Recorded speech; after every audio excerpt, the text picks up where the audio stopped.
നിങ്ങൾ ചെയ്യുന്ന നന്മ തിന്മകൾ അള്ളാഹു എനിക്ക് കാണിച്ചു തരുന്നു. എൻ്റെ മരണശേഷം എൻ്റെ ഖബറിലേക്ക് എനിക്ക് കർമ്മങ്ങൾ എത്തിച്ചു തരുന്ന മലക്കുകളുണ്ട്. റസൂലുള്ളാഹി തങ്ങൾക്ക് ഉമ്മത്തികളുടെ കർമ്മങ്ങൾ എത്തിച്ചുള്ളൂ. സ്വഹാബിമാർ പറയും അവരുടെ മക്കളോട്, മക്കൾ പറയും അവരുടെ മക്കളോട്, നമ്മുടെ വാപ്പാക്ക് അള്ളാഹു ഈ കർമ്മം കാണിച്ചു കൊടുക്കൂലേ, പേടിക്കണ്ടേ എന്ന്.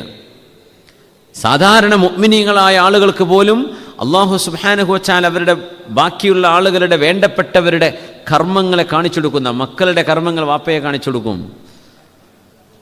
അപ്പോൾ ഖബറിൽ കിടക്കുന്ന ഒരു മനുഷ്യന് അതുകൊണ്ട് സന്തോഷം ഉണ്ടാവണം. അങ്ങനത്തെ കർമ്മങ്ങളെ നമ്മൾ ഉണ്ടാവാൻ പാടുള്ളൂ എന്നർത്ഥം. ഇത് നബി തങ്ങൾ പറഞ്ഞു തന്ന അറിവാണ് സ്വല്ലല്ലാഹു അലൈഹി വസല്ലം. അവിടെ നിന്ന് പറയാൻ, എൻ്റെ ഉമ്മത്തികളായി നിങ്ങൾ ചെയ്യുന്ന കർമ്മങ്ങൾ അല്ലാഹു എന്നെ കാണിക്കുമ്പോൾ ഫമാ റഅയ്തു മിൻഹാ ഖൈറൻ, നിങ്ങൾ ചെയ്യുന്ന നന്മ എനിക്ക് കാണിക്കപ്പെടുമ്പോൾ ഹമിദുല്ലാഹ് അലൈഹി, ഞാൻ അല്ലാഹുവിനെ സ്തുതിക്കും. അൽഹംദുലില്ലാഹ്, എൻ്റെ ഉമ്മത്തികൾ ഒരുമിച്ചിരുന്ന് എൻ്റെ മദ്ഹ് പറഞ്ഞല്ലോ. എൻ്റെ ഉമ്മത്തികൾ ഒരുമിച്ചിരുന്ന് എനിക്ക് സ്വലാത്ത് ചൊല്ലിയിട്ടുണ്ട്.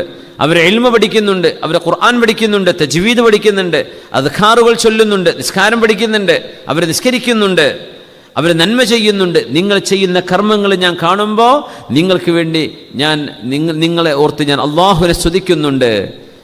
പക്ഷേ വഇൻ റഅയ്തു ഗൈറ ദാലിക്, ഞാൻ കാണുന്നത് നന്മ അല്ല എങ്കിൽ, നിങ്ങൾ ചെയ്യുന്ന തെറ്റുകളാണെങ്കിൽ, ഇസ്തഗ്ഫർതുല്ലാഹ ലക്കും, എൻ്റെ ഖബറിൽ നിങ്ങൾക്ക് വേണ്ടി ഞാൻ അള്ളാഹുവിനോട് പൊറുക്കലിനെ ചോദിക്കുന്നു. നബിയുനാ റസൂലുള്ളാഹി സ്വല്ലല്ലാഹു അലൈഹി വസല്ലം. ഈ ഹദീസിൻ്റെ മഅനയും അതിൻ്റെ ആശയവും വളരെ സ്വഹീഹും ശക്തവുമാണെന്ന് അലിമീങ്ങൾ പറയും. അഹാദുകളായ അതിൻ്റെ റിവായത്തുകളുണ്ടെങ്കിൽ പോലും.